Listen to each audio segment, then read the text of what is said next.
United States of America and to the republic for which it stands, one nation, under God, indivisible, with liberty and justice for all.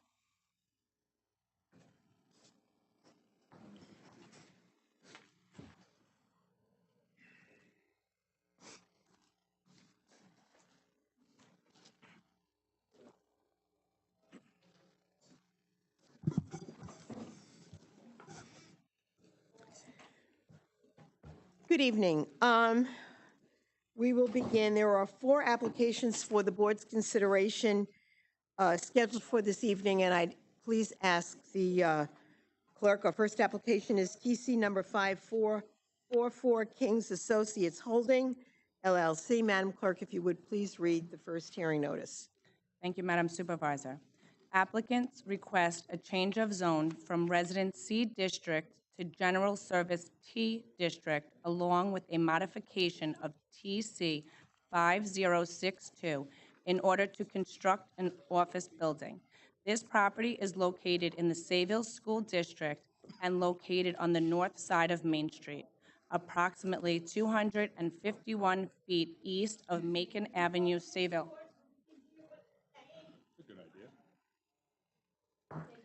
Splendid idea. Thank you.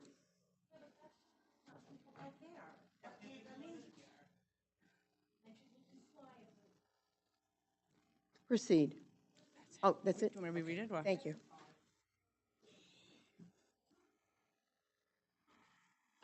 Okay, the applicant is before us. You may begin. Yes, thank you. Good evening, Madam Supervisor, members of the board. My name is Daniel Baker from Greenberg Traurig on behalf of the applicant, King Associates Holding LLC. The applicant is requesting a change of zone from residential C to general service T and the modification of previously imposed covenants in order to construct a 1-story, 3,300 square foot office building. I understand the board has been provided with the conceptual plans and application that we've already submitted. While the elevations that we've provided reflect a building my client constructed on Montauk Highway in Bayport, it is his intention to keep the same residential style design and build a replica on this site should the application be approved. The proposal may be familiar to some of the board members as a slightly different application was before this board in 2020. Although the planning board made a recommendation to the town board to approve the change of zone, the town board failed to carry a majority vote at that time. In August of 2024, the planning board once again recommended that the town board approve the change of zone based on the proposed plan. Since the 2020 application, the applicant has modified the proposal to further mitigate any potential impacts to the surrounding residential properties. Specifically, the applicant has shifted the proposed the proposed building 10 feet to the south and 7 feet to the east, bringing it further from the surrounding residential properties to the west. This shift has allowed the applicant to increase the size of the landscape buffer on the west side of the property. As you can see from the conceptual plan, the western buffer now consists of 3 to 4, and in some cases 5 row buffer of planted evergreens, which will completely block the proposed 1-story building from the view of the residential properties to the west. Subject property, which is vacant, measures nearly 1.5 acres and has street frontage along both Montauk Highway and Overton Avenue extension. Fronting on Montauk Highway to the east of the site is a 3-family residential rental property, and to the west of the site on the corner of Macon Street and Overton Street is an auto repair shop zoned Business 3.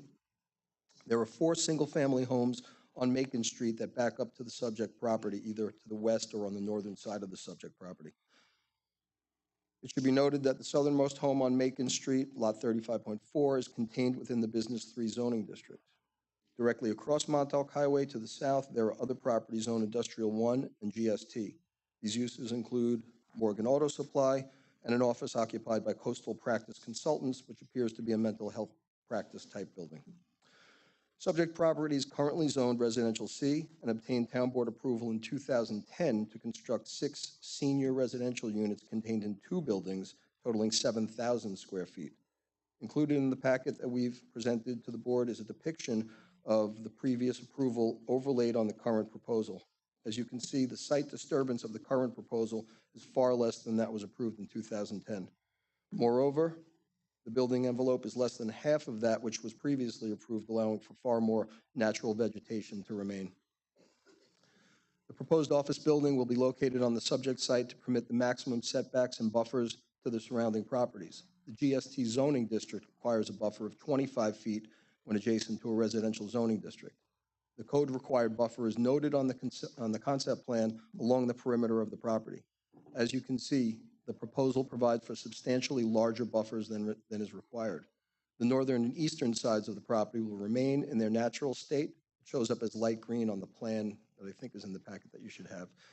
And a new 3 to 5 row evergreen buffer will be installed along the western property line, as I mentioned earlier. The building itself significantly exceeds the minimum required front, side, and rear yards.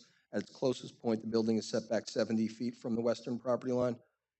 At 30 feet in height, the one-story building falls under the maximum permitted of 35 feet. As far as floor area ratio, the proposal is 5%, where the code allows for 25%. The proposed overall landscaping of the site is more than 80%, where the code requires 20%. Parking complies and is located to the east of the property to allow the building to serve as a shield to the residents to the west. Access to the site is limited to right turn in and right turn out. All lighting will be shielded and dark sky compliant. The architectural design of the building, again, as I said earlier, is residential in nature. As the elevations show, the peaked roof, utilization of shingles, and style of the windows gives the building more of a residential appearance. It should also be noted that there will be no dumpster on site, and the applicant will arrange for garbage to be picked up weekly from inside the building. The proposal was designed in a manner to minimize any potential impacts to the surrounding residential properties, and given the site's proximity to more intense uses, an auto repair shop, auto supply shop, and a 3-family rental, the site is situated in the ideal location for GST zoning. Town Code Section 68-487 provides that preferred locations for general service T designation include properties in a transitional location with a side yard adjacent to a commercially zoned property and another side yard adjacent to a residential district. This is precisely the circumstance we have here. So with that, I would ask if the board has any questions, we're happy to answer. I do have Mr. King here with me if there are any operational questions or anything that we might answer there, but otherwise, we'll leave it to the board. Thank you very much. Are there any questions at this point for the applicant? All right. Hearing none, we'll ask the department to come forward, please. Thank you. Thank you. Thank you, Supervisor Carpenter, members of the board. As stated by the applicant, this application proposes a small office position between residential uses and a vehicle repair use, and satisfies the location requirements for the general service T zoning district as detailed in the town zoning code. The layout is revised from the prior application before the board with more buffers to the west and a substantial amount of the existing natural vegetation preserved. The Suffolk County Department of Public Works has reviewed the proposed access, and they've raised no objection to the layout. So I'm here if you have any questions. Thank you, Sean. Are there any questions for the department? Okay. We do not have anyone who has signed up to speak on this particular application. So if there are no other comments or questions for the department or the applicant at this time, I'll entertain a motion. Motion to close the public hearing, adopt negative declaration, and approve this application. We have a motion. Do we have a second? Motion by Councilman Lorenzo, second by Councilman Guardrone. All those in favor? Aye. Opposed? It is approved. Thank you all so much. Happy holidays. And all the Thank best. you. Thank you.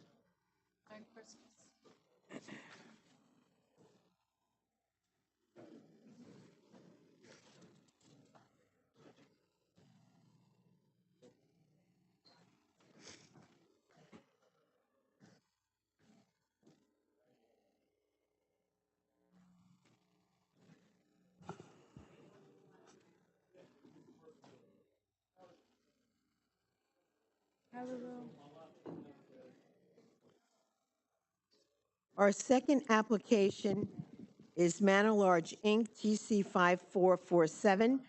Madam Clerk, if you would please read the hearing notice. Applicant requests a change of zone from overlay of planned landmark preservation district and a town board special permit pursuant to Town Code Section 68-451A3 in order to modify the use requirements of the underlying district in order to expand a building for a medical office. This property is located in the Bay Shore School District and is located on the north side of Montauk Highway, approximately 583 feet west of Manor Lane Bay Shore, 715 South Country Road. Thank you. You may proceed. Good evening, Madam Supervisor, members of the board. Raymond Justa, I'm here on behalf of the applicant. With me here tonight is Ken Garvin, our architect, if there's any questions or if you need any technical details. The property, which is the subject of this application, is called Manor Lodge. I have a picture of it here. I think it's also been submitted in your packet. It's called Manor Lodge because it served as the lodging house for Sacticos Manor.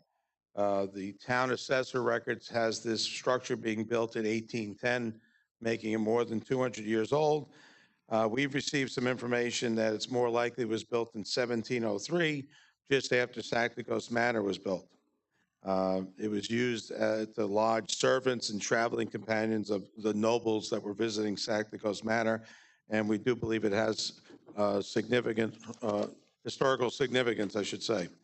The application is to convert the zoning to planned landmark preservation district. We are requesting that the existing offices be legalized, and we add some medical office, creating a combination of both offices and medical offices for the property. As you can see from, I believe, a site plan that's also been submitted, I just want to talk about the location and the neighborhood of the property.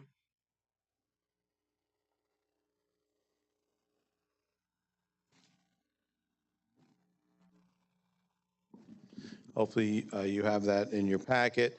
The property is very secluded and very well guarded by natural trees and shrubs. To the south of the property, across the street, is Gardeners Park. To the west is a large vacant lot of wetlands. To the east, an adjacent house is owned by a not-for-profit entity known as Mercy Haven. Immediately to the north is a home that was abandoned for over a decade and recently bought in a foreclosure. In fact, both that owner and another owner to the north that's on Turn Court have signed consents with respect to this application. We submitted that to the planning board. I have extra copies if you require that, but we have submitted that to the planning board. As you can see, the building is very isolated from the surrounding community. Our client purchased this property back in 2000. At the time of the purchase, it had been used already as offices for electrical company. Our client has used it as offices for 24 years now. So it's been more than several decades that the structure was ever used as a personal residence. We're simply, as part of this application, requesting that the long-term use be legalized.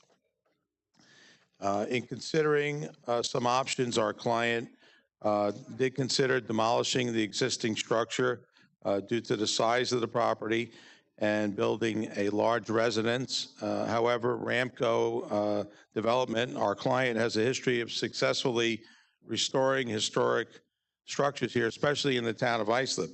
Our client restored Arnold Mansion in West Islip, restored Macy Mansion in Islip, and restored the abandoned buildings that were part of the Central Islip Psychiatric Facility. All of those resulted in historic structures being restored and saved, and while repurposing them in a way that it could be provide an asset to the community, and that's exactly what we're trying to do here. Our proposal would be a complete restoration of Manor Lodge, and I also believe you have this in your packet. Let me, still that same rendering that we have here. The plan is to add about 3,700 square feet of new medical office space to maintain the historic portions of the structure and to renovate other portions of the structure that have no historic value, and that were added on by prior owners. The result can be seen in the renderings that we've submitted. Let me just show you that.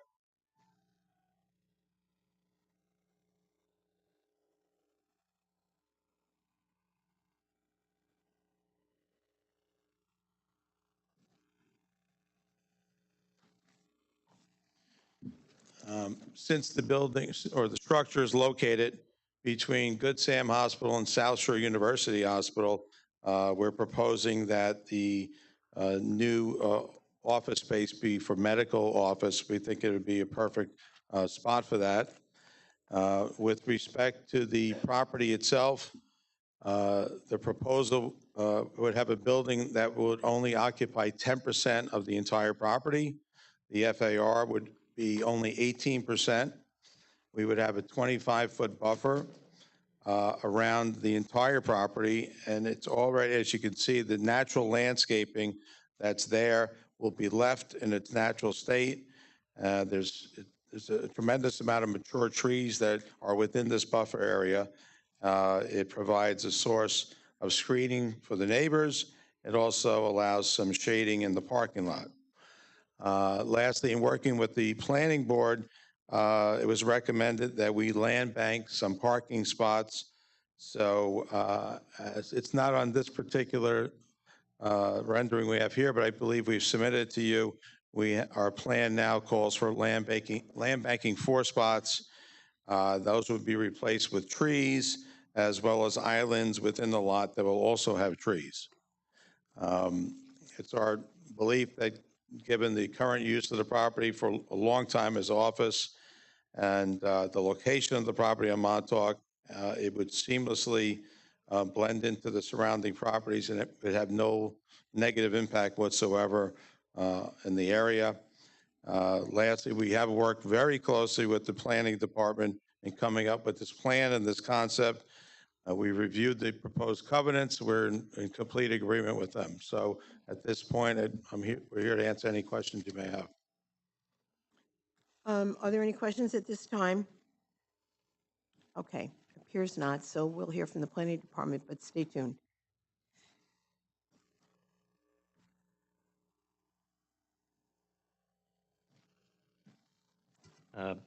Thank you. I'll be brief since the applicant was pretty thorough. In summary, we agree with everything the applicant has said in terms of its historic integrity and significance, and that the proposed expansion will be contextual with the existing structure. And we have worked closely to achieve that. And the department believes that this application satisfies the goals of the Planned Landmark Preservation District, and we look forward to working with the applicant to preserve the existing structure. So I'm here if you have any questions. The applicant made reference to prior parcels that were restored, that were historical. They worked with you on that, and how's that worked out? I would say that applicant has an excellent track record. All those properties really do shine in terms of preservation and, maintaining the town's history and stuff like that. So we don't judge applications by who the applicant is, but this applicant certainly has achieved the goals of the PLP and various other locations in the town. Thank you. Any questions for the department? Hearing none. If there are no other comments or questions for the applicant, I would entertain a motion.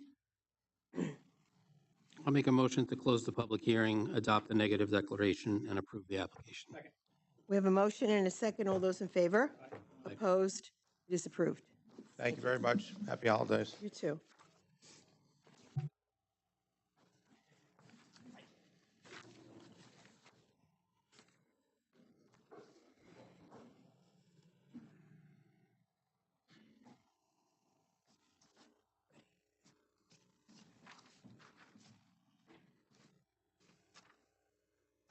Our third application is Chester Stripland, TC 5448. Madam Clerk, if you would please read the hearing notice. Applicant requests 2 town board special permits for a motor vehicle dealership and a commercial storage of boats pursuant to Town Code Section 68-302F and 68-302N, respectively, and a modification of covenants and restrictions associated with TC 4772 in order to allow for the sale of storage of boats. This property is located in the Connecticut School District and is located on the corner of Sunrise Highway Service Road and Walnut Avenue in Bohemia. Thank you. Madam Supervisor, I will be recusing myself in this application. Thank you, sir. Good evening, Madam Supervisor. For the applicant, Steve Bertolino, 130 West Main Street, East Islip, New York. So in 2007, the town board changed the zoning on this lot, which was a mixture of a B2 residence AA to all B3. As the board is aware, B3 allows for outside storage, and since 2008, the property has been developed with a single structure. I won't call it a warehouse, it's more like an office, if you will, but not the typical office that you would envision. And they sell sheds, and the sheds are visible from Sunrise Highway. They're on the service road as you go from west to east on the south side of the highway. What we're proposing here is to modify the existing covenants that were put in place back in 2007 as part of that zone change to allow for the storage, display, and maintenance and repair of boats. So the primary use of this particular parcel will really be the sale and display of boats. So if you can envision all of the sheds that are currently on the lot being picked up and moved away, and boats being brought in, put on trailers, and placed on display for viewing for customers. We have an existing parking lot consisting of 11 spots. We're proposing to keep that. A lot of the parcel is unpaved, and it just has gravel. And that was part of the covenants that were approved back in 2007. We're proposing to maintain that gravel for drainage. We've worked with the planning department on increasing the landscaping, so we will have some increased landscaping along Sunrise Highway corridor. We're also going to increase the buffer on the south side of the lot, which is Island Boulevard. We're going to increase that landscaping by 5 feet, and all of that was done in coordination with the planning department to meet the requirements on the landscaping. At the last planning board hearing on November 13th, we were granted approval from that body. And at that time, there were 3 or 4 neighbors that spoke up. They met with my client met with them, discussed the application. You may have in front of you a site plan if you viewed it. There were 3 proposed locations for the Butler Building, or also known as a pole building. And that Butler Building, working with the planning department, was deemed to be best situated in the southeast corner. So the only access to this parcel is on Walnut Avenue. When you come into the parcel from Walnut Avenue, if you were to look to your left, you'd be looking south. And we have decided with the planning department that the Butler Building will go there. So we're only looking for 1 new structure on the site. And I just wanted to be clear with this board that although you may have seen 3 different locations on the site plan, that was because what we were proposing to the planning board was, hey, this is where we'd like to see it, where do you want to see it? And there was some back and forth with the planning board when I made that presentation as to where would the best site be. If this board had any thoughts on that location, of course, we would entertain them, but I believe the applicant and the planning department have worked that out as well as with the planning board. Beyond that, it's really a simple application. We're not asking for a change of zone. All we're looking to do is modify some of the covenants from 2007, primarily to swap the sheds for boats. And if the board has any questions, I'm here to answer. My client is here to answer as the applicant, and the architect is here as well.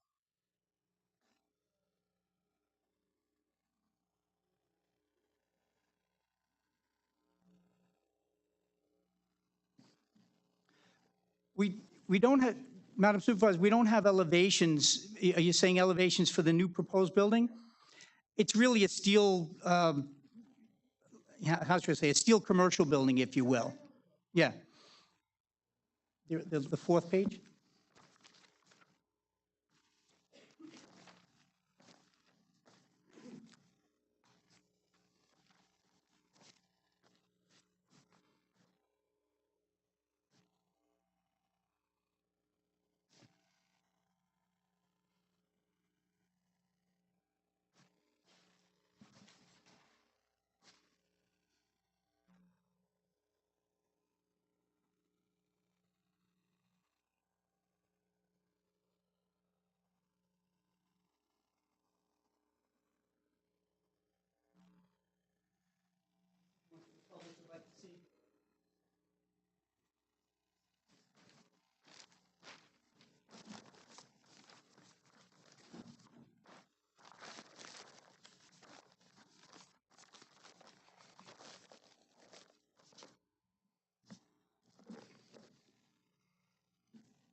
Yes, unless the board has further.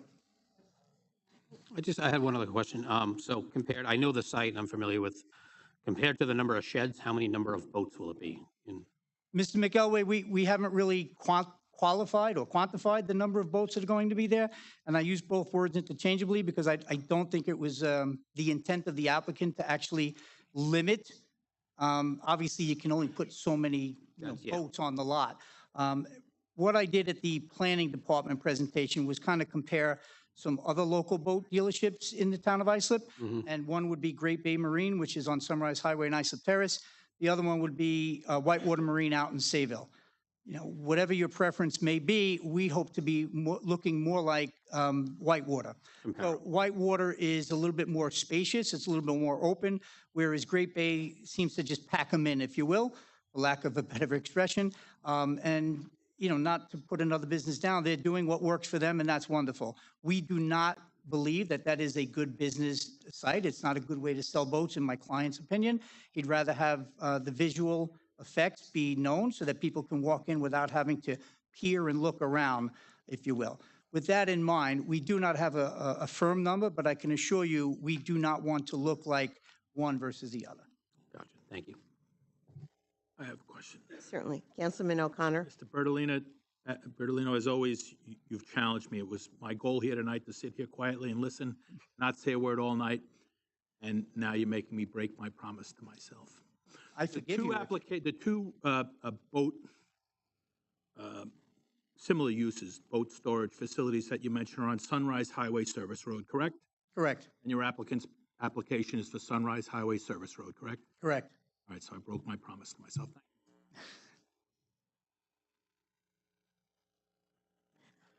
All right, thank you. Any other questions for the applicant? All right, Sean?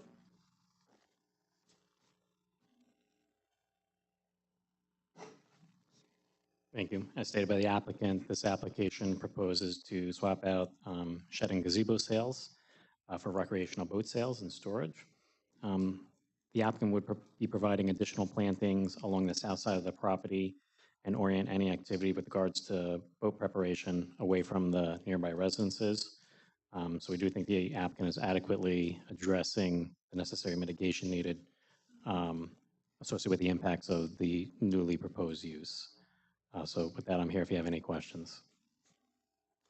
Sean, I just heard the applicant say it's on Sunrise Highway, yet I've received a few letters from residents in the area who are in Evergreen and are concerned that this is a residential area. Well, the subject property is currently zoned business 3, so certainly the vast majority of Sunrise Highway is commercially zoned. There are residential properties nearby, but on the proposed site plan, there is existing vegetation along the south side of the property that is fairly mature and is screening a good chunk of that property. In addition, the applicant is going to be planting plantings on the other side of that row of vegetation on the south side to better screen it. So any impacts to the residences will hopefully be addressed by those new plantings. But this particular area along Sunrise Highway, you'll find it's generally a mix of business and commercial zoning districts. Okay. And as far as those requirements for the landscaping that's in here? That's all listed You're in the agreeing covenants, to. correct? Okay. Any other comments or questions for the department? Okay, thank you, Sean. And the applicant's still here. Any other comments for the applicant? Hearing none, I'll entertain a motion. Make a motion to close the public hearing, issue a negative declaration, and adopt the resolution. We have a motion. Do we have a second? Second. Motion by Councilman O'Connor, second by Councilman McElway. All those in favor? Opposed? It is approved. Thank you. Happy holidays. Thank you.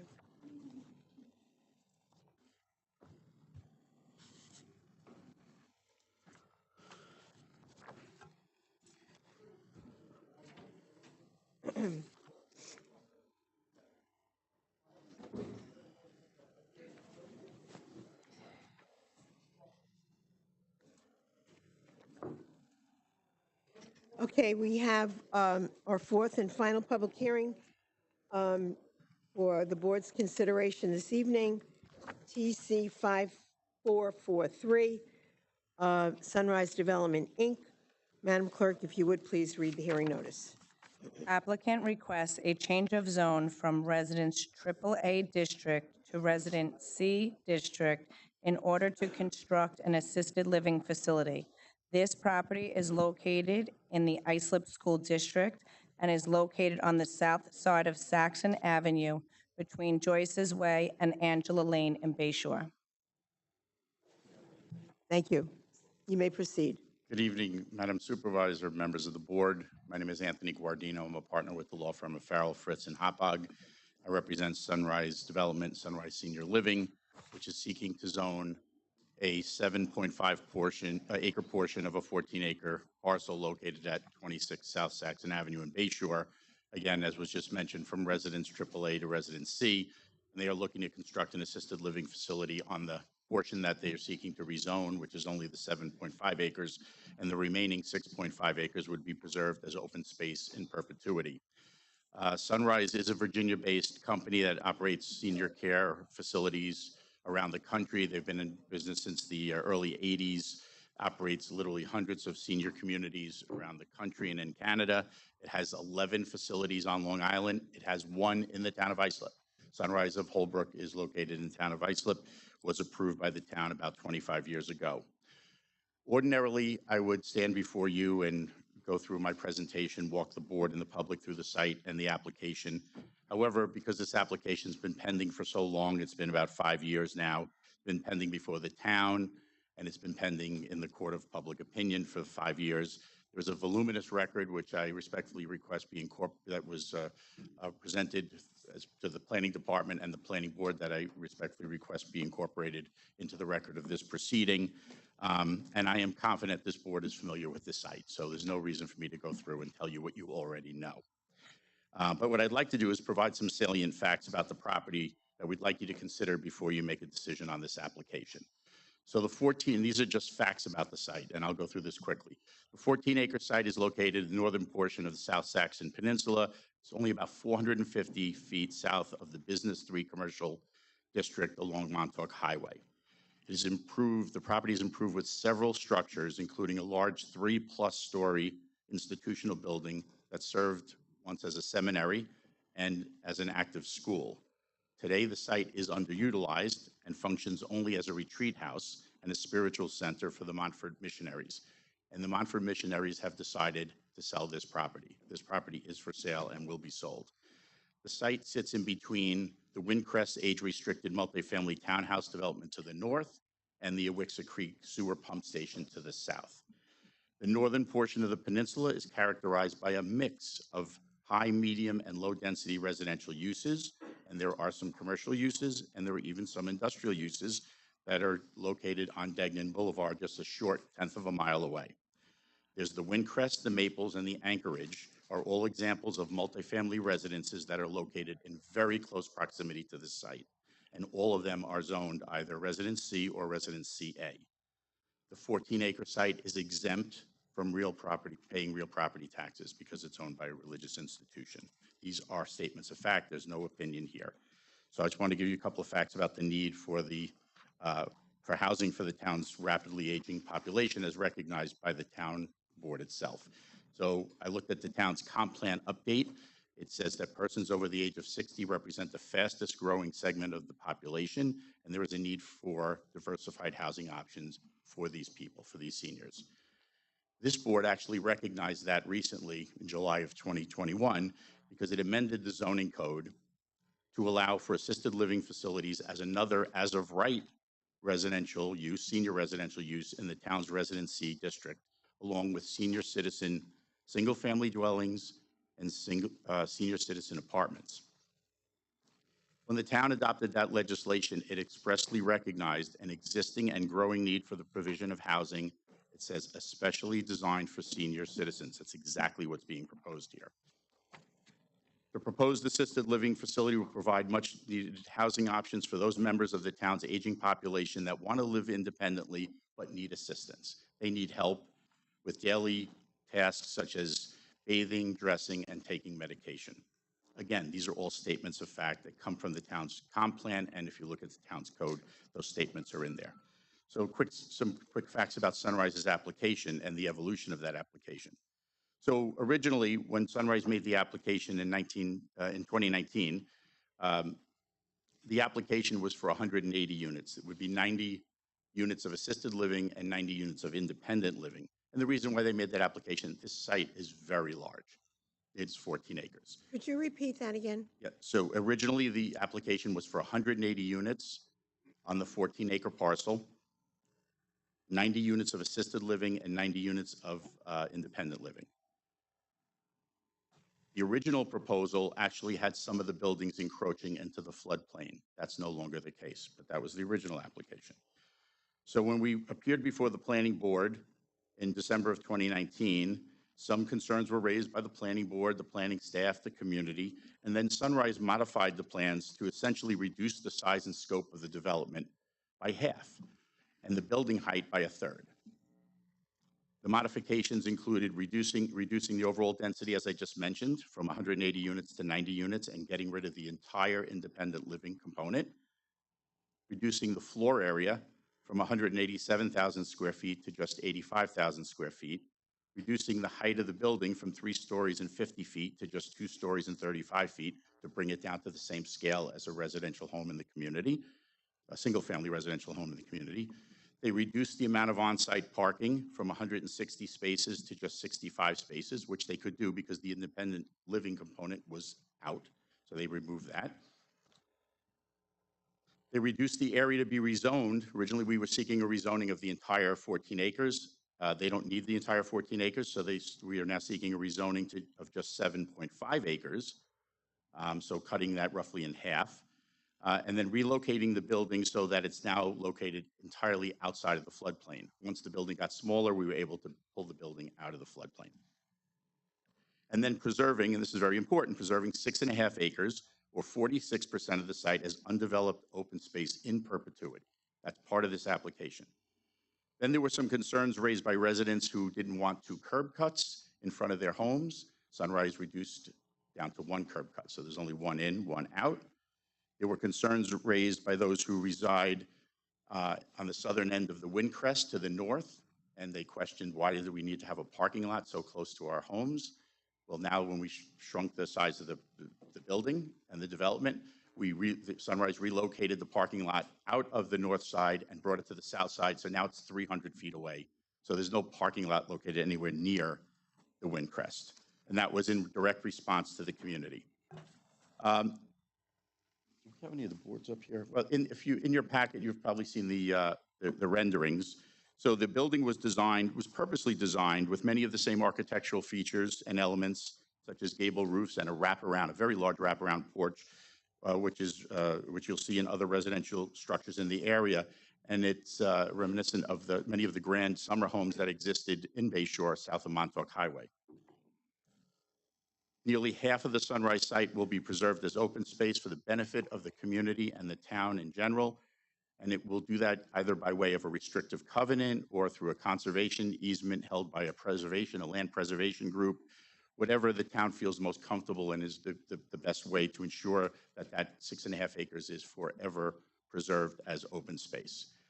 Sunrise's assisted living facility will restore the 14-acre property to the tax rolls and generate a significant amount of taxes annually, and there will be no corresponding burden on the school district because, of course, an assisted living facility doesn't generate any school children. The operation of Sunrise, they tend to operate and draw residents who live within about a 10-mile radius. So the people who will live there are people from the community. And they will have family close by. So these are local residents for the most part. Sunrise will have staff in the building at all times to monitor and care for the residents. So the facility is absolutely safe. There's somebody there all the time, and it is safe and secure. When it's at full occupancy, Sunrise anticipates to having about 50 to 60 full-time workers, and they will be spread out over 3 shifts, with the maximum shift having about 27 employees. Truck deliveries were something that were brought up during the presentations before the planning board. There are only going to be 3 regular deliveries to the site. It's a food truck, and it is a box truck. It is not a tractor trailer. People think it's going to be a tractor trailer. A tractor trailer that, quite frankly, cannot get into the site. So there will be 3 box trucks delivering food 3 times a week, and there will also be garbage pickup 3 times a week. The residents of Sunrise, as you can imagine, they're frail, they're elderly. A lot of them will be memory impaired.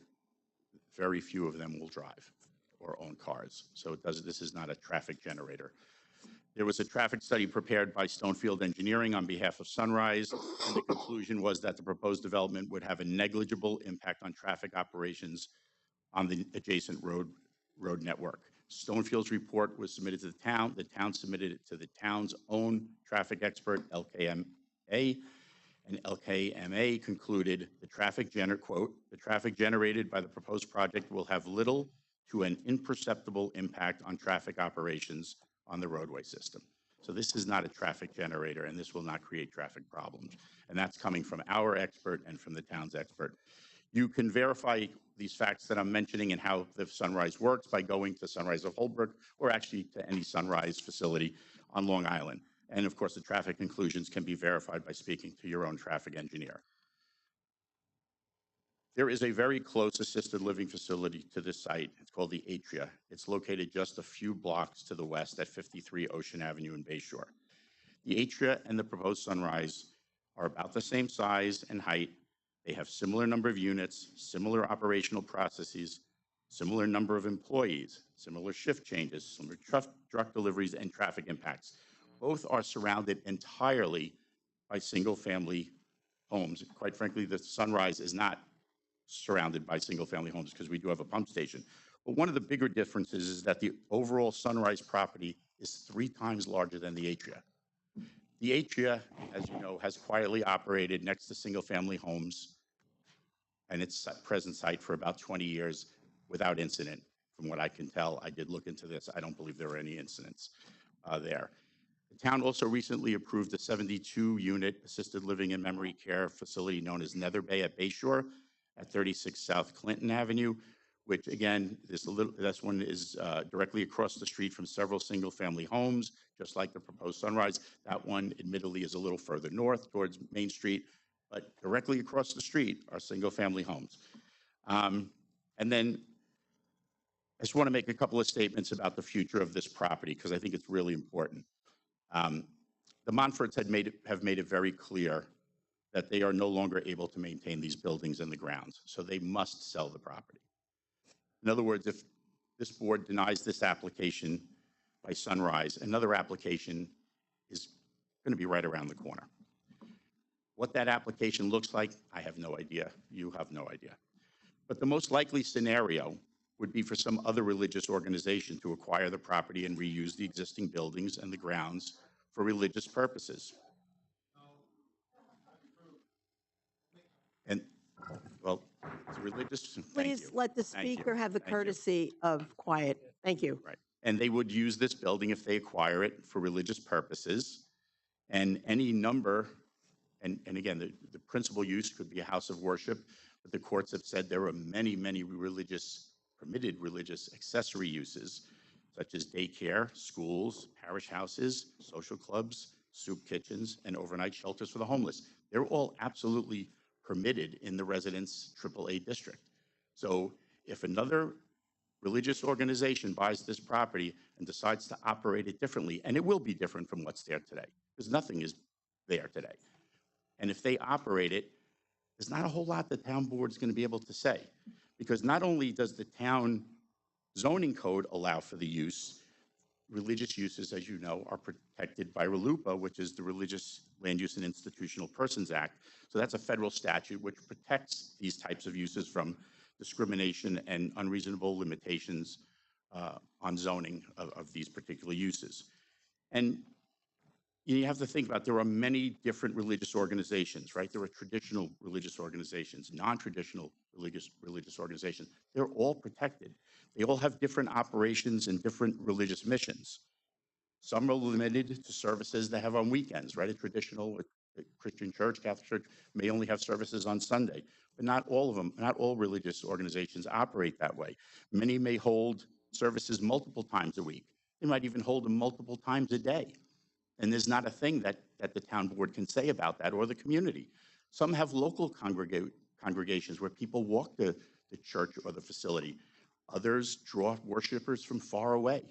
You can't make that distinction and say, well, we only want a local religion, a religious group. People could come by carpool or drive themselves or find other ways to get to the facility. If you drive down Deer Park Avenue in Huntington, in Dix Hills, you'll see religious buildings lining that road, and they come in all shapes and sizes. That's all I will say. And they all have different operations. So, I think the community, if they don't think this can happen, it can happen, and they have to be careful, what you wish for here. So, and then given the site's proximity to the sewer pump station, another possible future development scenario is multifamily housing that's similar to Windcrest. Windcrest is 5 acres, it's 43 units, and it's zoned Residence C district. It was part of the Montfort property. It was part of this very property. So if you extrapolate the same 8 to 9 units per acre density from the Windcrest and then apply it to the 14 acres, you're looking at between 112 and 126 units, right, which is more than the 90 assisted living units that are proposed by Sunrise, and there will be no preserved open space. Moreover, the people in the Windcrest, God bless them, right? A lot of people drive. People may have 1 car, they may have 2 cars. People in assisted living do not. So they're a much more active population, and that will generate a lot more traffic on the roads than the proposed Sunrise facility.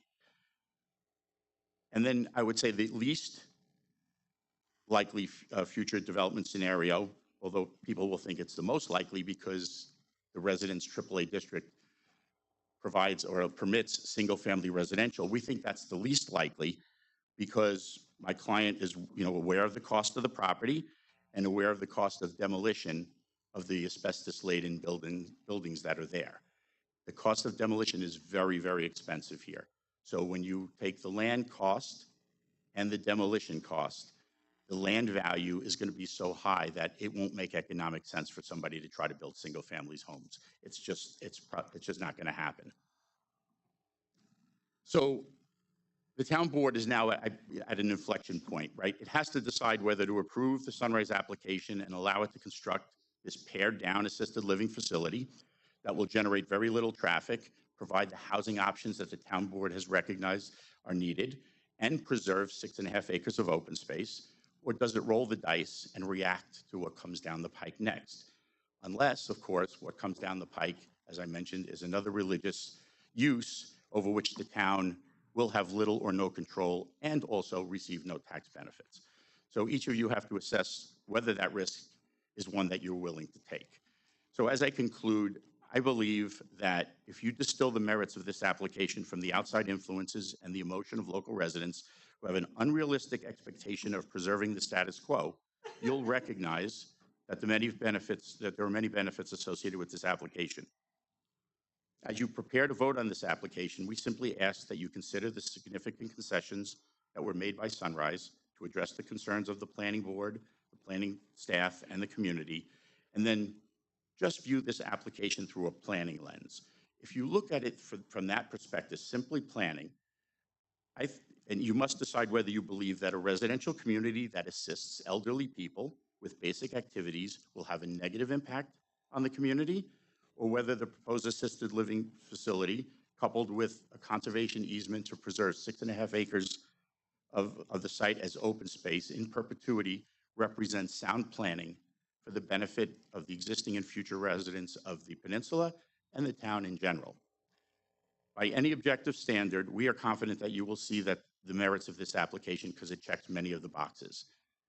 It serves the town's growing need for the housing for the elderly. It represents good planning because it introduces a quiet, low traffic generating residential use into the area that's already characterized by a variety of residential uses. It will preserve a significant amount of open space in perpetuity. It will place a large, currently tax-exempt property back on the tax rolls without any corresponding burden on their schools. And it will take this large, underutilized property off the market so that it cannot be reoccupied by another religious use that may ultimately seek to use this property in a way that may be incompatible with the surrounding residential uses and over which the town will have little control. That concludes my presentation. I thank you. I am going to call Carrie O'Farrell, planner with Nelson Pope and Voorhees.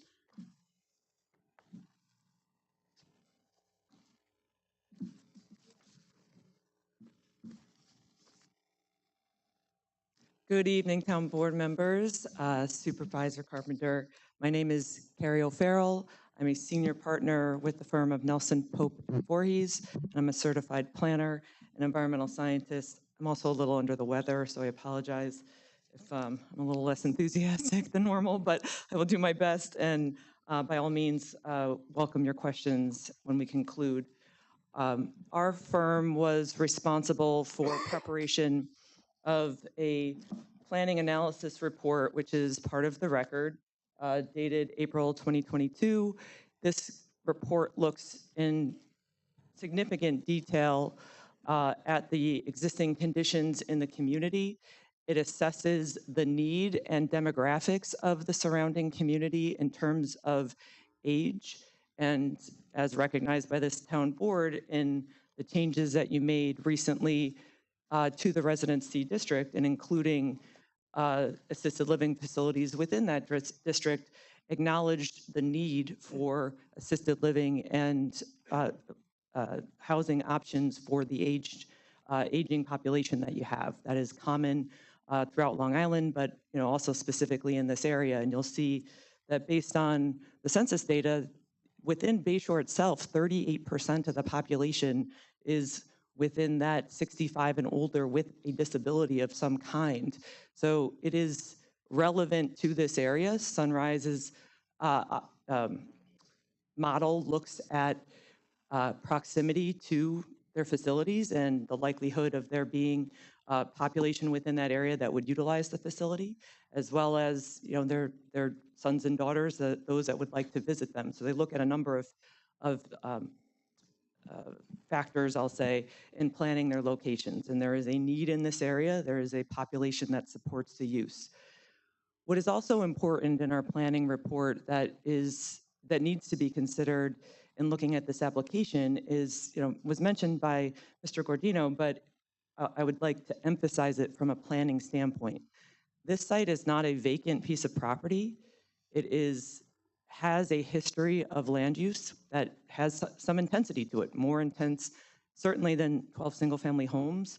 We looked at a yield of the property if it were single-family and what that would look like.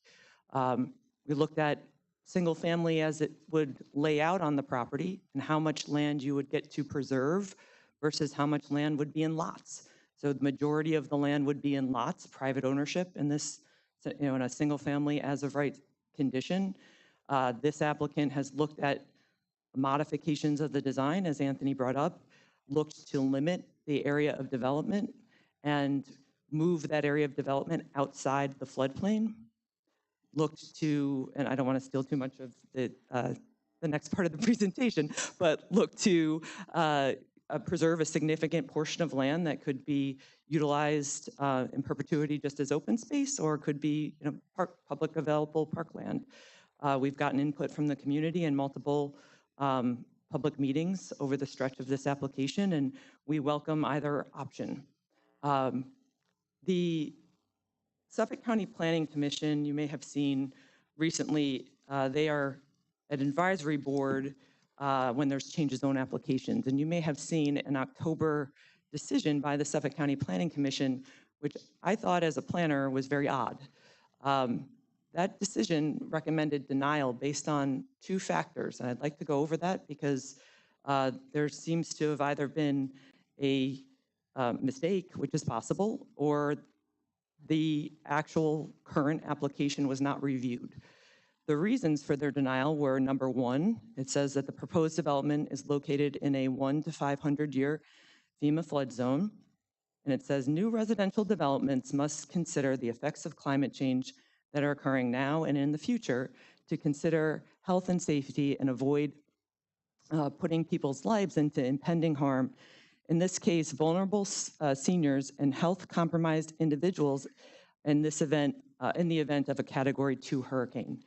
So I find it interesting, and I know you see these decisions all the time, that the Planning Commission chose to make that a reason of denial when there are projects throughout Suffolk County that are within flood zones, involving much more dense projects than this, including expansions to the hospital. There's been plenty of development that has taken place within flood zones. In this case, the proposed application involves no building within the flood zone itself. There is a portion of the property, because it's waterfront, that is within the flood zone. That area is being preserved and restored as wetlands, which is, what as a planner, what we would recommend you do with that area. So that was reason number one, which was, like I said, interesting. Number two, the subject property, the proposed assisted living facility is not in character with the predominant building type and density of the neighborhood.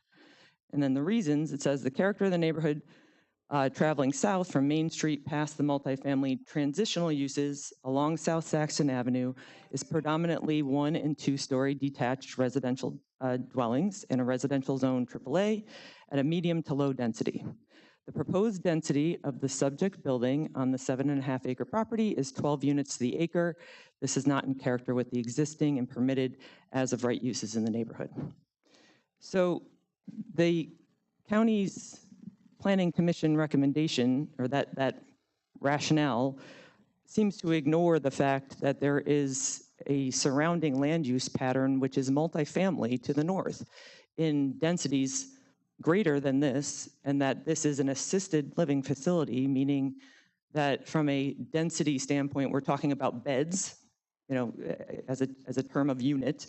We aren't talking about individual 1 or 2 or 3 bedroom units. We're talking about beds. These are individuals that are, have some disability, need to have assistance, and would like to live typically in areas that are residential in character. Part of these facilities involve the access to outdoor uses, to be able to walk certain walkways and have access to a residential type facility as opposed to being next to an industrial use or the airport. We want to have residential uses, as you acknowledged by adding this use to your residency zone, that it is appropriate use in a residential zone.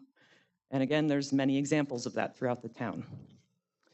The basis of their conclusion seems to ignore, again, that the application has been reduced to a 2-story building. The character of that building we will go over momentarily, but it is very residential in nature. And the landscaping plan sets that building with a significant buffer to the north. It sets the building away from the street. It will be buffered with significant landscaping.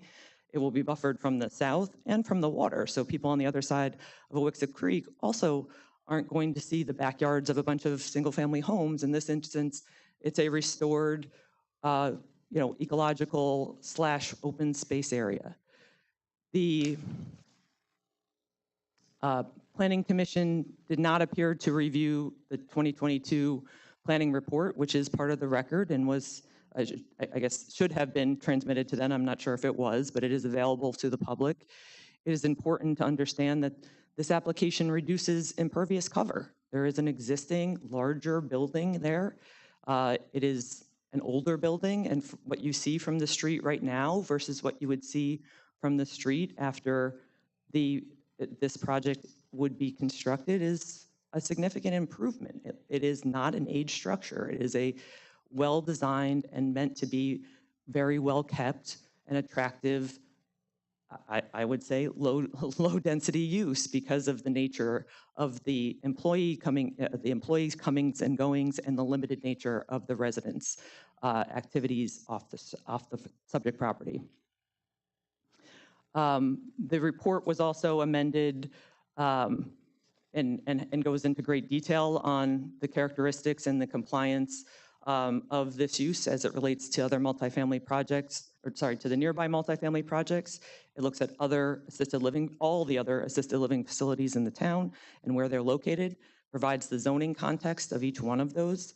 We provided an addendum to addressed planning board comments in July of 2022, which again addressed several of the planning board members' comments in terms of context to this use and the proximity to roadways and other residential uses. And I submit to the record tonight just an update to the land use analysis to address the more recent application that was just approved by the town on the East Islip Bowling Alley project, as well as an update to the tax analysis and a detailed response to the Suffolk County Planning Commission letter. With that, I will turn it over. Rob? Oh, Al, sorry. And I'll submit this for the record, but it's part of Al's package as well.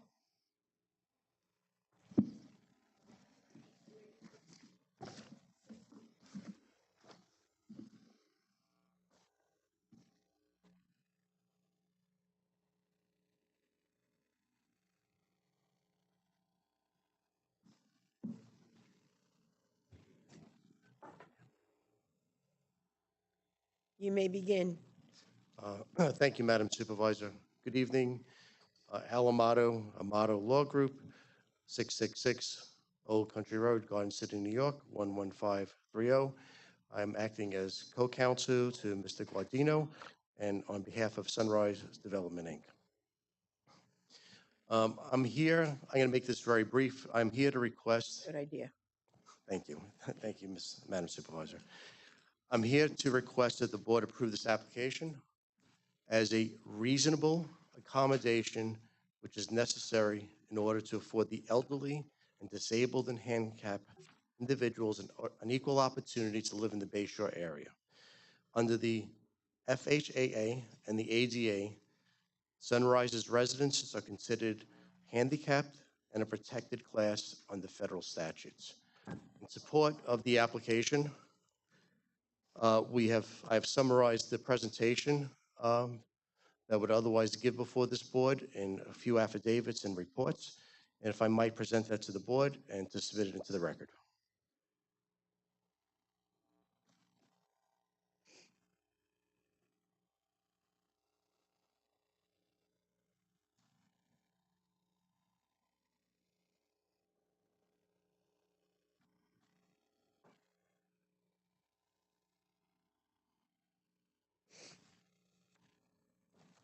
The contents of the letter summarize federal law and contain the affidavit of Denise Falco, an affidavit of Philip Kroskin, an expert report of Andrew Beveridge. This was on a prior occasion submitted to the planning board, and Nelson and Pope report that was prepared by Carrie Farrell, and 2 supplements. I thank you very much for your time. Thank you. Our presentation obviously available to, I'm available and our team is available to answer any questions. Okay, thank you. Thank you. Sean, if you would come forward.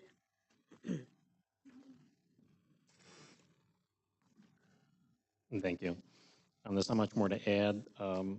Just the planning staff wants to summarize the findings of the planning board and just briefly mention the Suffolk County Planning Commission's decision. But a couple of years ago, the planning board did recommend denial to this board, and their findings were that the existing residence AAA zoning district is appropriate, that the proposed facility is inconsistent with the nature and character of the area. The facility would be an inconsistent transition to a denser, more intense use on a residential street, and the location on a major thoroughfare would be more appropriate location for this type of facility. Mr. Farrell did a good job summarizing the county's report.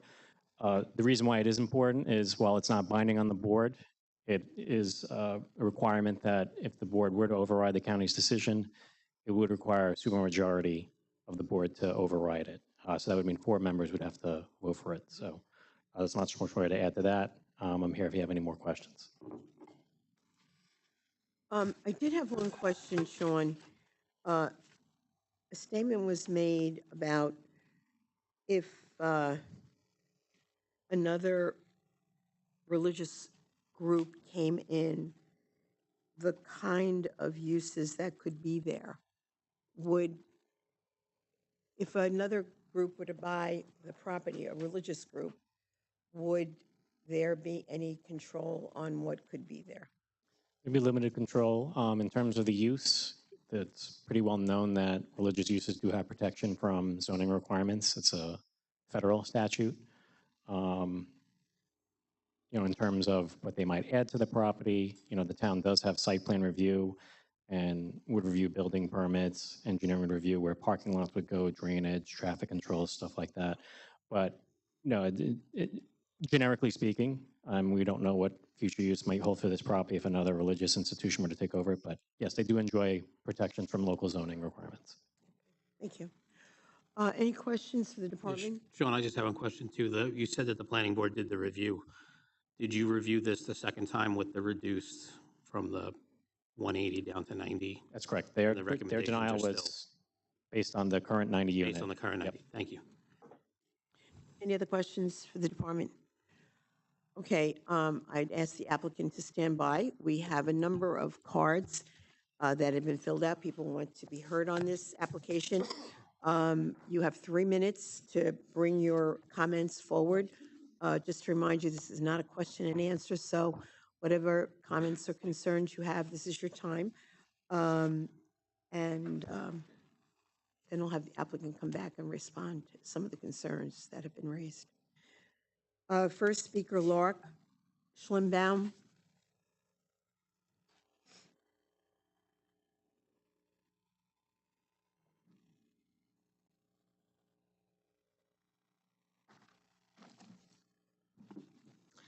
Thank you, Madam Supervisor, and good evening, and also good evening to the members of the town board and other ISLIP representatives. My name is Lark Schlimbaum. I reside at 9 Colonial Court in Bay Shore, which is approximately 500 feet from the subject property. I'm here for 2 purposes tonight. First is that a protest petition was submitted to the town board under Town Law 265 a couple of years ago. The ownership of one of the properties mentioned in the petition has changed. A new owner of that property has signed a page of the petition, and I am presenting that new page to you tonight with a cover letter explaining it, together with supporting documentation.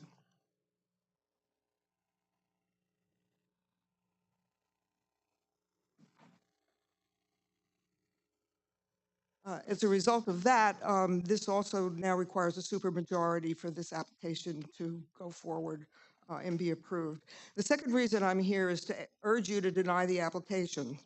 My many reasons why it should be denied have been detailed in letters to you, the ISLIP Planning Board, and the Suffolk County Planning Commission, and I will not repeat them now.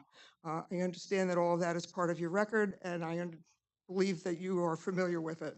I will summarize, though, by saying that this is a for-profit commercial use, and the location where the applicant wants to put it is an entirely residential area with limited ingress and egress and flooding issues. Much has been made of the pumping station on the south side of the property. All that is a long driveway that looks like the driveways to the larger property south. There's a small brick building at the end. You can barely see it. So it's really not a buffer. This is a residential area. The applicant also repeatedly states that this is a residential use, but you could also say that a prison is a residential use. A hotel is a residential use, and neither of those would be appropriate in this community. This is a for-profit commercial use that would destroy the character of the South Saxon Peninsula. The ISLIP Planning Board and the Suffolk County Planning Commission have both recommended denial after taking a look at this very hard. And I'm going to ask you to please do the same thing. Thank you. Thank you, Lark.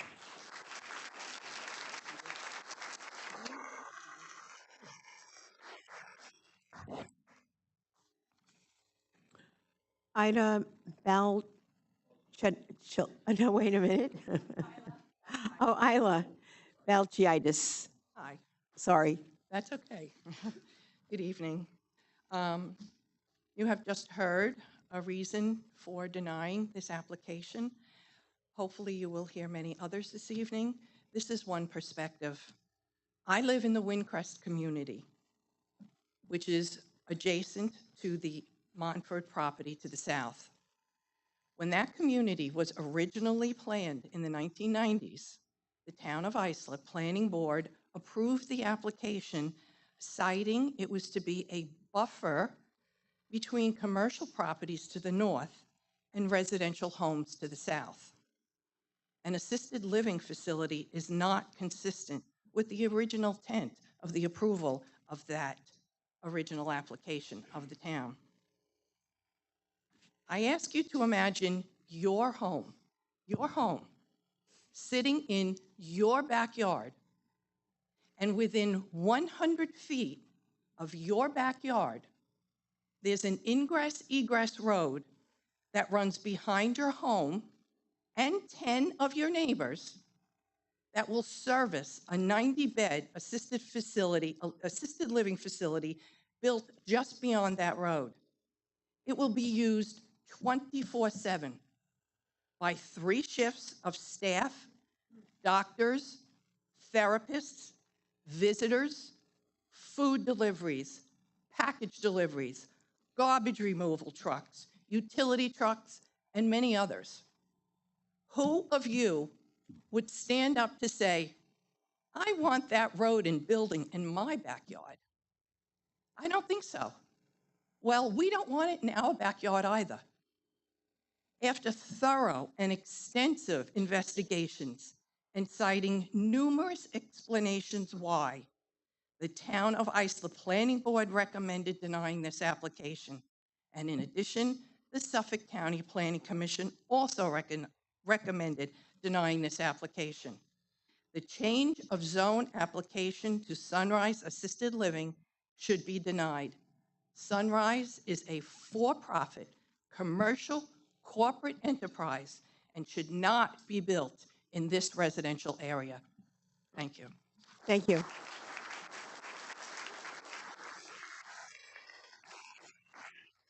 Mary Juntunen.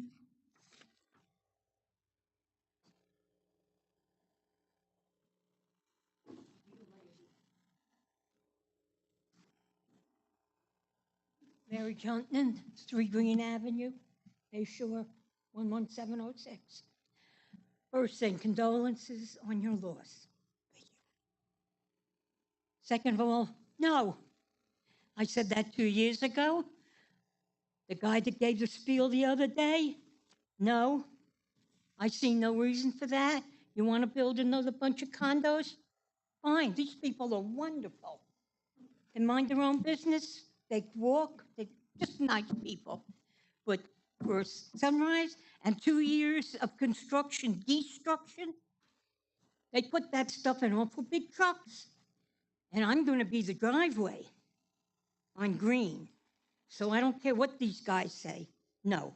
Thank you very much. Thank you, Mary. Doris Kennedy.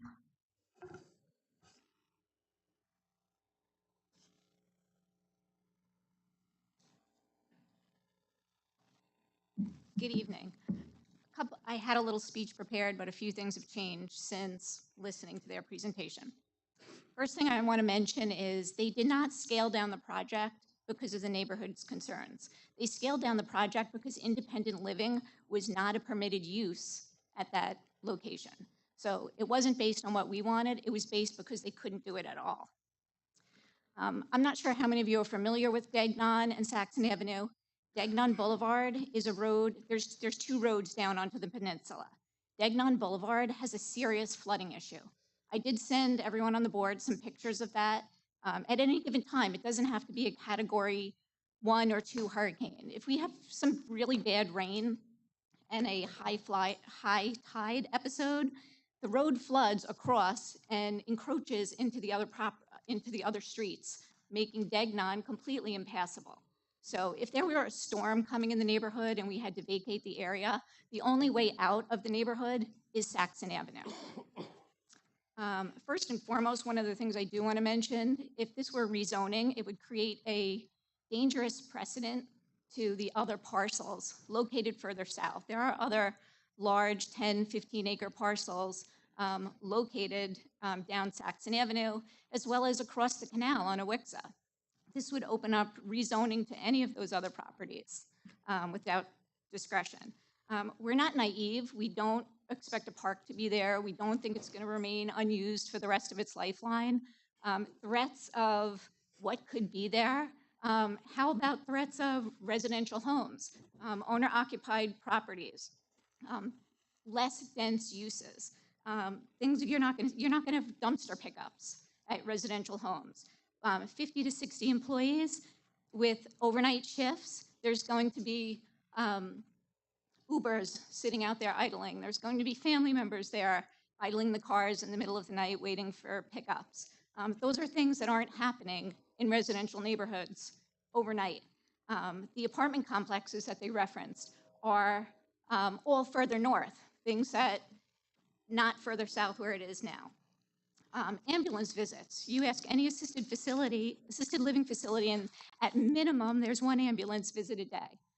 Food deliveries. Okay, we talk about box trucks. I send you all pictures. The Atria, similar sized facility, gets Mack truck deliveries, tractor trailer deliveries, as well as box trucks multiple times a week.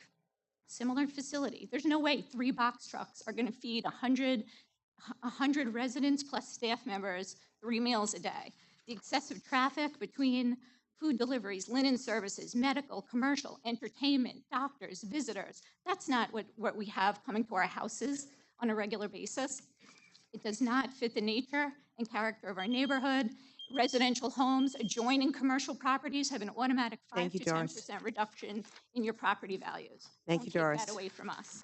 Thank you. Next speaker, Jennifer Ortera.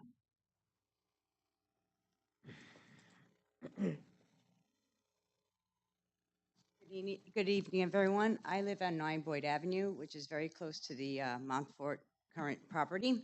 I, too, am against the building of this property.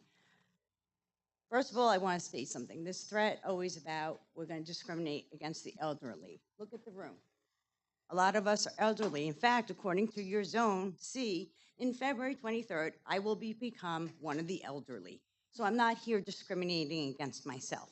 I'm also dealing with this problem with my parents right now, with being disabled and more elderly than me, obviously. And it is in the town of Islip. It is much cheaper for me to bring in the services to provide for my parents than to go to Sunrise, which is about $7,000 to $8,000 a month per resident, but you can get a couple's discount for $14,000 a month. It's not simply an affordable option. It is more affordable to stay in your home and bring the services in.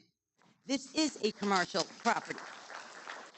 It runs 24 hours a day, 365 days a year. There is no break. Montfort does have sometimes, I guess, fairs, and when that happens, the 4 to 5 times a year, the overflow parking is all on our streets. And we put up with it as good neighbors, but to have that as a constant part of our neighborhood, that's not residential. I'm not a person who bought my house next to an airport and now is complaining about the noise of an airplane. I chose to purchase my home with my husband, our largest investment in our life, in a quiet, residential neighborhood. I chose the Peninsula because I like the quaintness and the quietness.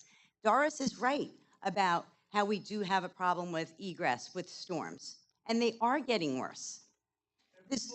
Yes. This was... Please. Okay. To be concise, I think there was a lot on the record with emails from when we went through the planning department where there was a denial. Many of us have also sent you documentation. Doris kind of is like the captain of our team. So at this point, if there's any further written correspondence you would need, I think she's a good spokesperson for this entire community because we all have the same concerns. So please, stand up for the little guy and vote this down. Thank you. Vanessa DiDomenico. Vanessa DiDomenico. Good evening. My name is Vanessa DiDomenico, and I'm a member of the Pinnacle Point Association. We are joined today by leadership and members of the 4 surrounding resident associations: Pinnacle Point Association, the Windermere Pond, Oconee Resident Association, and our friends on Saxon, all of whom vehemently are vehemently opposed to the request for change of zone by the Sunrise Assisted Living Organization. These residents, our residents, have been fighting for over 5 years to protect and preserve the landscape and integrity of our beautiful community. And approval of this change of zone will undoubtedly set precedents for future commercial development in what has been purposefully zoned for residential single-family use. Commercial development. Why did I choose those words? Well, it is just that, commercial. This application seeks permission to build a commercial for-profit business in a historic residential community. A commercial business that requires a plethora of nonstop daily services to keep it functioning, including but not limited to 3 shifts of staff for 89 live-in residents, building support staff, kitchen, maintenance, security, landscapers, food and linen delivery, garbage pickup, snow removal, maintenance service providers. The daily function of this facility will put both direct and indirect burden on the existing residents of Saxon, as well as to the residents of the adjacent communities. In addition to the 2 to 3 years of heavy construction and road interruptions residents will be forced to endure, this facility will also put a strain on our water and wastewater systems, our roads, and most importantly, our emergency services. Saxon Avenue represents one of the most historic areas of Islip. The expansive estates properties are part of its history. We, the residents of this community, believe in preserving our history and the legacy of the families that originally developed the area as summer retreats. Enforcement of our zoning laws are crucial to maintaining our community and its history. If this body passes this application, it will be condemning this community to years of battles to protect ourselves and our properties against overdevelopment. When will enough be enough? Every change of zone approval inches us closer and closer to looking like another borough of the city. Please respect the recommendation of the Suffolk County Planning Board and the wishes of this community and deny this zone change. Next speaker.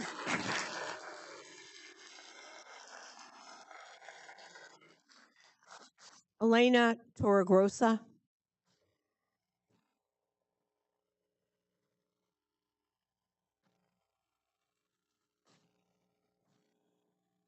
Good evening. Only God could have me follow Vanessa, I swear. I have quite a bit of prepared remarks, but the other speakers kind of said what I want to say.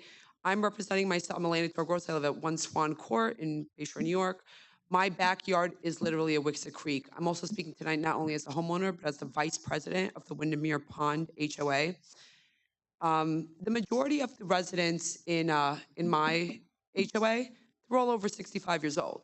Okay, so when you look at the 30 to 40 townhomes, their backyard is the creek that would be facing this.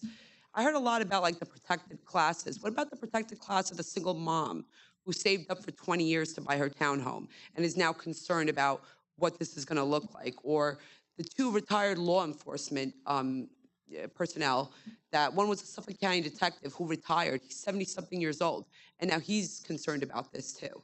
You know, between the demolition, the traffic. You go down a Wixa, you go down Saxon, this thing floods if you get 2 drops of rain. You know what I mean? There's no infrastructure for this. You know, there really isn't. And it's really crazy that attorneys for the developers would sit here and basically threaten the community with, we're going to get some sort of cult that operates 24 hours a day, or we're going to get, you know, I don't know, like a fireworks factory next. I mean, like this, it's ridiculous. You know what I'm saying? Like, you definitely could put like a townhome community, a condo community.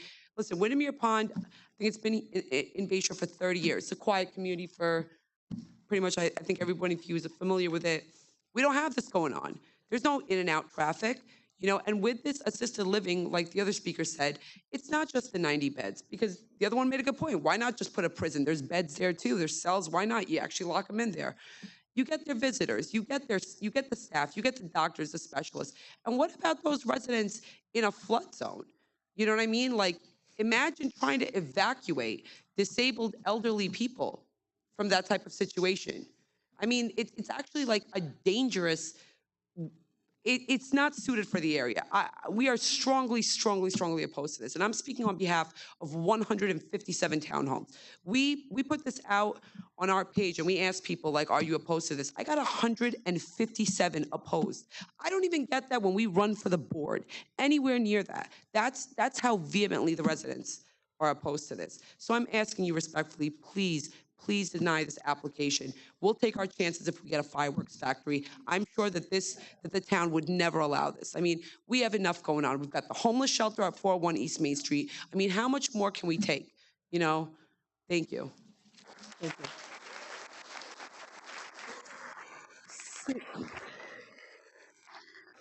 Suzanne Lang.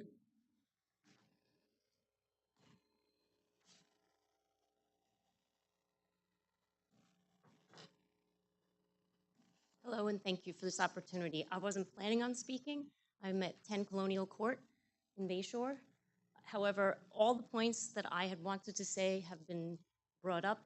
My main concern, and let me explain to the woman who said she didn't understand why it was denied based on global warming and change of weather. The peninsula is surrounded by water. Our drainage is from the canals. So you can't change the infrastructure. My court, the canal is at the end of the court, the canal comes up with the high tides, with the full moon. So we flood. Saxon Avenue is a one-way road in and out. It's not a two-lane, it's a single lane. I'm south of the Montefort, so how will all the families south of the Montefort evacuate when they are evacuating their 100 patients and their staff with, I'm sure, ambulances and buses and whatnot? So that's one of the reasons I believe for hurricane purposes, there is very challenging to get out, and Degnan, forget, we can't access Degnan. My other concern, Saxon Avenue has become very popular with Northwell's facility that's up on the corner of Main Street and Saxon. So a lot of the patients drive down after treatment to go down to the end of Saxon Avenue and view the Great South Bay. We will have a lot more traveling from the Montefort once it becomes sunrise, with people curious going down. We have a lot of people, pedestrians, walking their dogs, going out for runs, children getting picked up by buses from, I'd say, 7 in the morning through 4:30 in the afternoon, pick up and drop off.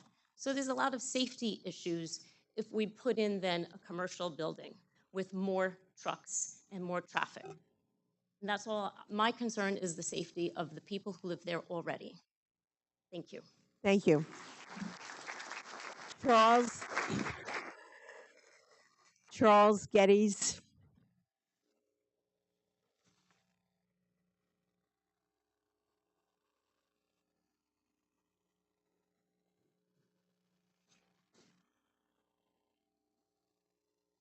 Charles Geddes, 18 Oaks Avenue, Bayshore, New York. They had the right to come and ask for a change of zoning. But just because they have that right to appeal for a change of zoning, please do not give in to them. It's a beautiful neighborhood.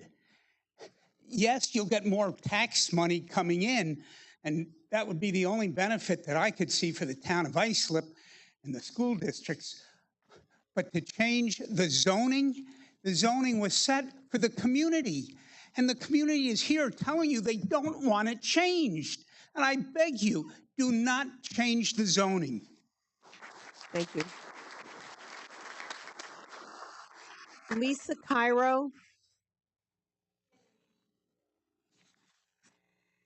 Thank you. Garrett Scholl.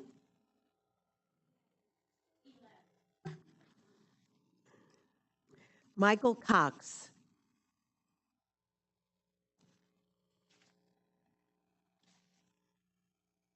Hello there, Michael Cox, 107 South Saxon Avenue, Bayshore.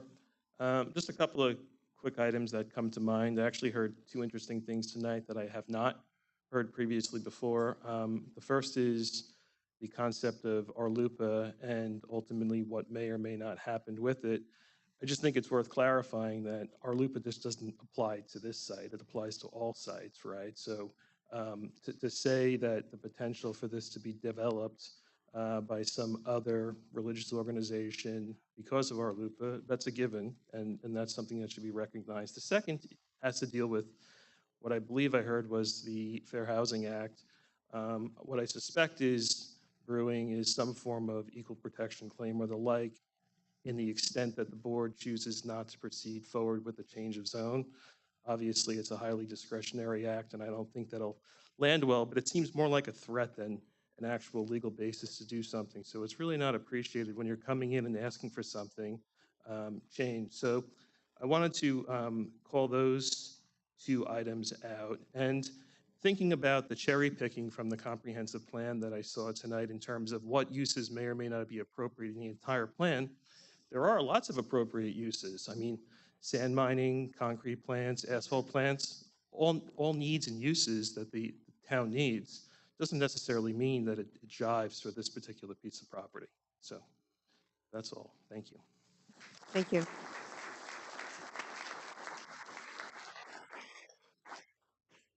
There are no other cards that have been filled out, so I will make a motion to close the public portion. Second? Second by Councilman O'Connor. All those in favor, opposed, the public portion is closed. I would ask if the applicant wishes to come up and address any of the concerns that were raised, this would be your opportunity. I'll be very brief. Much of what we heard here tonight is kind of the same that we had heard at the planning board. People are fixated on this use being a commercial use. It is not. It is a place where people, as they age, please, where people, as they age. Please, everyone has a right to speak and be respected, so I'd ask you to please be quiet. Everyone, as you age, you have a right to live out your golden years with dignity in a place where you're comfortable. I heard the lady say, we care for people in our home. That's terrific, and you are one of the lucky ones, because not everyone has an ability to care for an elderly person in their home. So you're very fortunate if you're going to be able to do that, and I hope that when you are old and you have someone that can take care of you in your home. But if not, you're going to need a place to go, and it will be a place like this. This facility, the town board itself recognized this use as residential. That's why it's now, the argument was a better argument when it was a general service C district, although it was still residential. But that didn't sound like a residence district. But now, I'm hearing people say this is not a residential use. It's the residency district. It only allows residential use. There are different types of residential uses. There are multifamily, there are single family. This happens to be a form of essentially like a multifamily use. The fact that somebody is making money doesn't mean it's not residential. And I really take exception to a person maligning an assisted living facility and drawing a comparison to a jail. I mean, that's shameful. I mean, the fact of the matter is that, people have a right to live. The fact that somebody makes money, no different than, we'll just use an Avalon or a Mill Creek or any of the departments, they're not any less residential because somebody operates them. There's the Maples, which is an apartment complex right up the block. Somebody's making money there. That's residential. That's not commercial. It's a residence.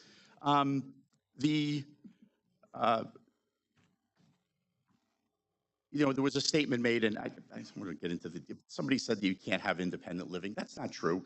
This board, several years ago, approved the Brightview in Sayville as an assisted living facility with an independent component. I made that application. That building is built. It works well, and that does have an independent component. That's neither here nor there because we've eliminated it, but people were very focused on trying to target this application. People have said it's in the floodplain. Carrie, just talk about that because that's outside of my area. It's not in the floodplain. It's just not in the floodplain. The building was removed. It's not in the floodplain, and I will let an expert address that. So that's essentially it. I really have much to say here. Carrie, do you want to just talk about the floodplain issue and then the Mr. Guardino. All right, we'll just skip it. You'll skip. Yeah, we'll skip that. All right, thank you. And we have nothing further. I'm happy to answer any questions.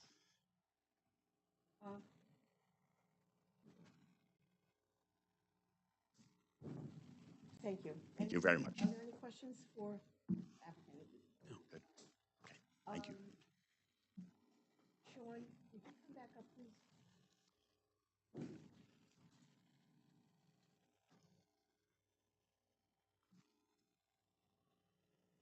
To the issue of the floodplain. could you Mhm. come back?